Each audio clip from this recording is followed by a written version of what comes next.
am from Delta State. Mr. Speaker, mine is to support this motion, this bill.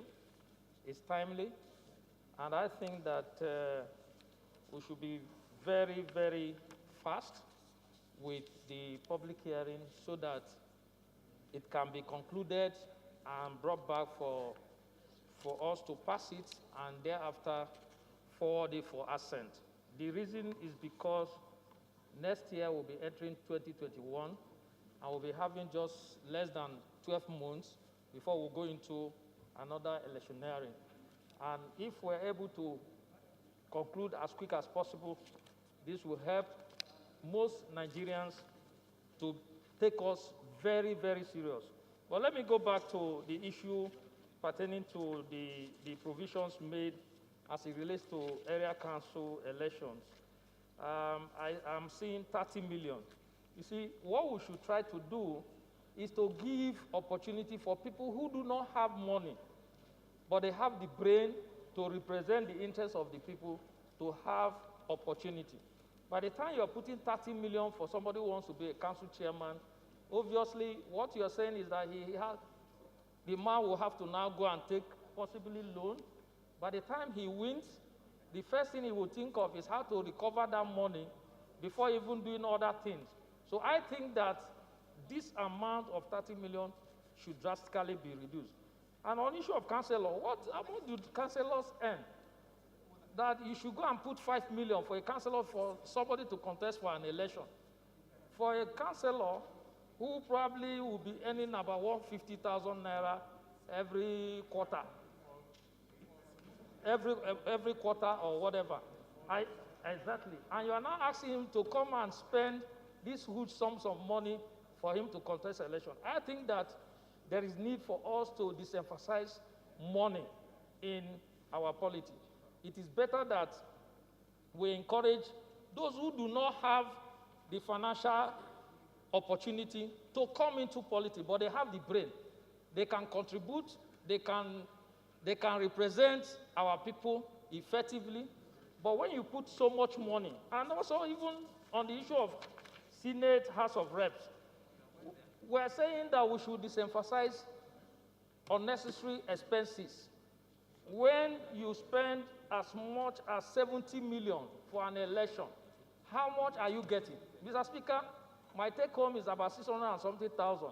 If you are now spending 70 million, when will I ever recover that money? You get it from UBA.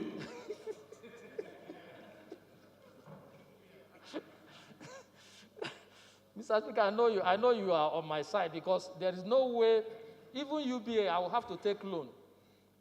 I'll have to take loan and it will take me ages to... From Tony? Sir? From Tony? I think you should move on to another point. Because this one will not work.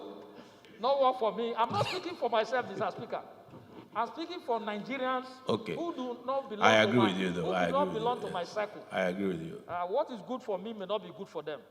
And what is good for you in Surulere may not be good for them. And in some instances, Mr. Speaker, I know of some states where even only 500 million, you have become a governor. There are some states, too, that you need more than that to become a governor. So you must not put up to 1 billion that for you to be a governor, you must have 1 billion. It means you are going to tell the person, as soon as he becomes governor, the first thing he will do is to recover the money. So I think that we should try as much as possible to disemphasize huge sums of money before you go for election. Then on the issue of card reader is impressive because this will help. It means that a common man who do not have a godfather can contest for election and come out and the people will choose the person. No longer forced by any pretense or any manner in putting the person into office. But the people will be the ones that will choose the person. So card reader and any manner of, just like you rightly said, we have to be specific as to which machine must be used during election. And in a process that the card reader is not working to, it shouldn't be made. There should be a particular process that must be employed in ensuring that due process is followed. So on that note, Mr. Speaker, having also, talked about the amount, the other one also, the presidential, 5 billion. Mr. Speaker, is huge. It's very huge. We are not saying that we want younger ones to get involved in politics.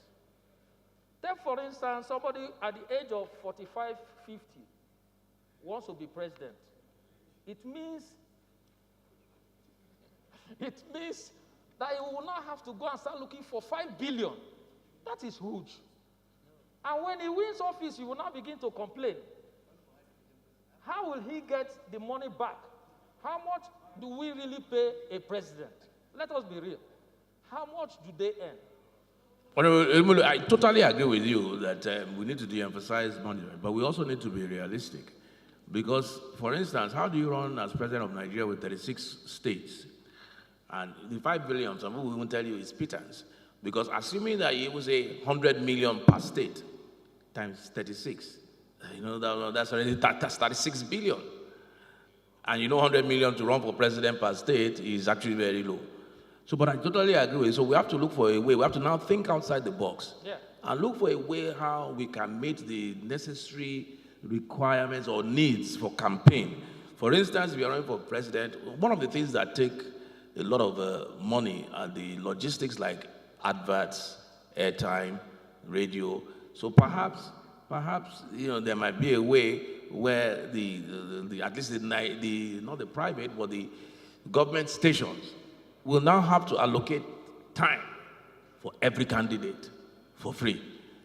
Because that would take out a lot of the expenses and other things like that. That's what I mean by thinking outside the box. But if you want candidates they must advertise on TV, they must advertise on radio, and these things, there's jingles, these things will cost money. So we need to figure out a way to balance it.